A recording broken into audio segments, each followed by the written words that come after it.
Peace and light, family. I hope that you are well. So this is part 2 of the video Types of Locs, and in this video it's solely dedicated to cultivated locking. So let's get started. Now, on the topic of cultivated locs, there are usually just 2 communities of cultivated locs. Community number 1 are traditional locs, and community number 2 is sister locs. Now, what's the difference between those two? Traditional locs are locs that are the size of a pencil or thicker. The size of a pencil or thicker. That's usually how the traditional loc community is defined. The size of a pencil loc. Let me see if I have something in here. Okay, so this is another 2-headed dragon, but so this would be considered thinner than a pencil. These 2 locs married together, and they created this loc, which will probably be considered about pencil size. This may be a little thicker than pencil size, actually. I'm gonna try to find one that's like, maybe exactly pencil size.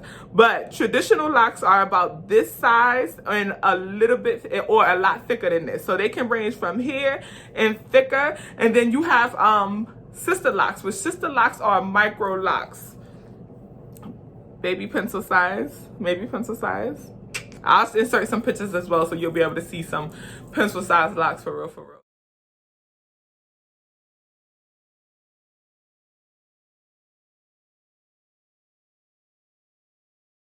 So sister locs are any locs that are considered micro locs. So they are very small, tiny, thin locs. I'll insert some pictures of sister locs. I don't have any locs in my hair that's like micro size, but sister locs are micro sized locs. So what differentiates traditional locs versus sister locs is simply the size of the locs. Pencil and thicker is considered traditional locs, and then you have sister locs, which are anything smaller than a pencil, which are considered normally like micro locs.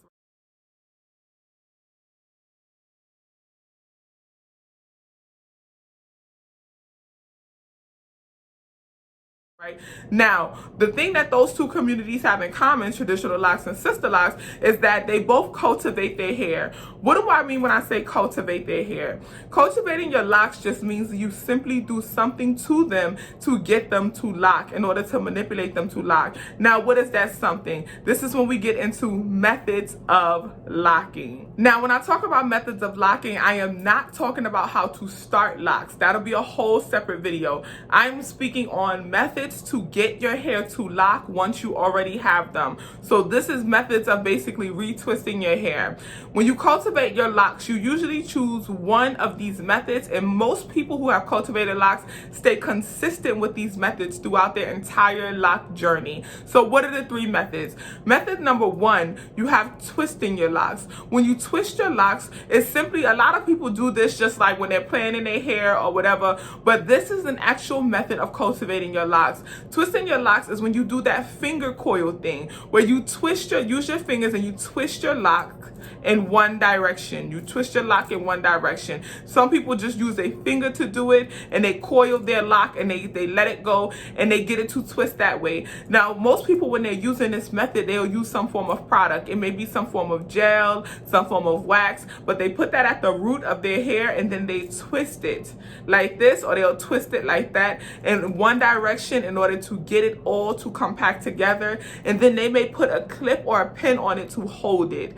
Once they have it holding, they dry the loc so it stays in that form, and over time the hair will lock in that way. So twisting is one method of retwisting your hair or cultivating your hair.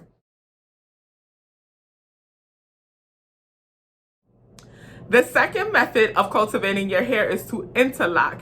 Now, interlocking is a tool that most sister loc people use in order to cultivate their locs. So when you interlock your hair, you use a tool. It looks very similar to a crochet needle, and some people actually do use a crochet needle.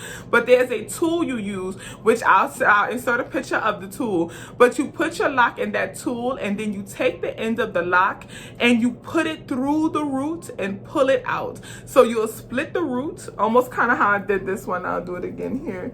You split the roots like this, So this is one lock. This is the roots of one lock. You'll split the root like this, and they'll have the lock. This is another two-headed dragon. I'm just pulling out two-headed dragons today.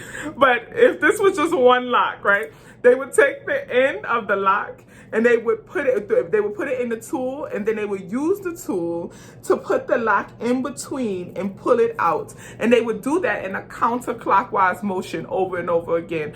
One counterclockwise rotation is considered one rotation of interlocking, and you just keep doing that. You keep rotating and rotating and rotating throughout, and you just keep rotating over and over and over until you have gotten all the way to the root and it's as tight as it can be. The benefit of interlocking is that once you interlock your hair, you can wash your hair immediately because it is in there. It is locked. Your hair is crocheted into itself. It's no way that it can unroll or unravel, versus if you twist your hair and you go to wash it, it's a chance that your lock will untwist because it has not locked fully in that method. So the benefit of interlocking is you can wash your hair immediately after you do the interlocking. Now, some people choose not to interlock because when you feel the lock or you touch it, it has a very bumpy texture. That is a way to tell if someone interlocks versus twist or palm roll. You can feel the texture from it going in and out. It has a bumpy pattern through it based on each rotation. And I kind of like it. I don't mind it. I like when I touch people's locks who have interlocks, I kind of like the texture. It's bumpy, it's very firm, very compact, which I think is a beautiful thing. I always love, as I'm a freeformer, so I love hair that has texture and look, and it has it's just beautiful to me. It has character. So the thing about interlocking hair is that you can also look at it, and sometimes if you look closely, you can see the bumps in their locks, which I think is gorgeous. Once again, if you have traditional locks versus sister locks, both people can use interlocking as a method of cultivating their hair.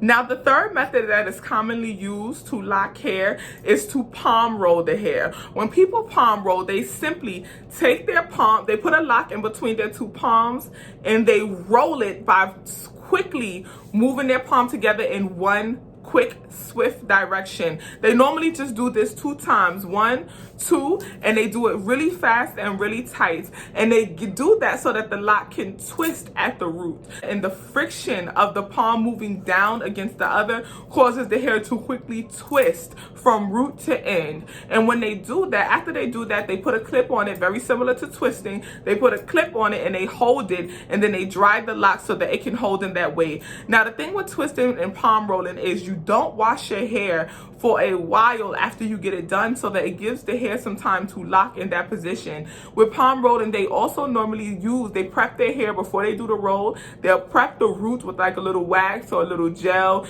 just to give it some extra hold. So they put that wax or that gel at the root of their hair, put the hair in between their 2 palms, and then they quickly twist it down like this. Now, the benefit of palm rolling is that it's a fast method of retwisting your hair.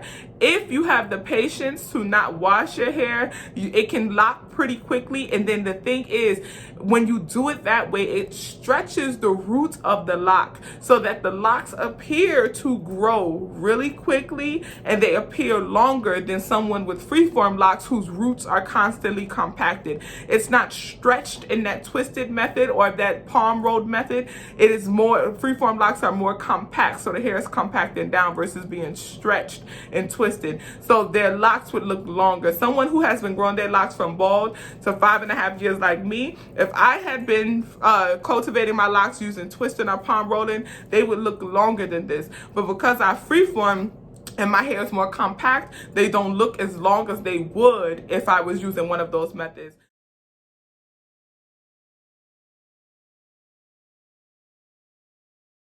But at the end of the day, whether you use twisting, you use interlocking, you use palm rolling, all of that is considered cultivation. You are doing something to cultivate your hair to lock, whether if it's in a certain pattern, it's in a certain way, whatever. You're doing something to manipulate your hair to lock. So that is cultivated locks. Now, I hope this video was helpful to understand the different types of locks, freeform and the sections of organic versus semi-freeform, cultivated locks, whether you're twisting, you're palm rolling, or you are interlocking. And then you also have the sectors of cultivated lock community, which is traditional locks and sister locks. I hope this video was very helpful. If you have any other questions or comments, leave them below, and I'll be sure to either answer them directly, or I may create a whole video dedicated to your question. I'm also open to taking video suggestions. If you have anything else that you would like to add or comment, please leave it below. Once again, this video was just a quick overview of the types of locks and the 3 most commonly used methods to cultivate locks. I hope it was helpful. I hope to hear from you soon, community. Much peace, much light, much prosperity. Love.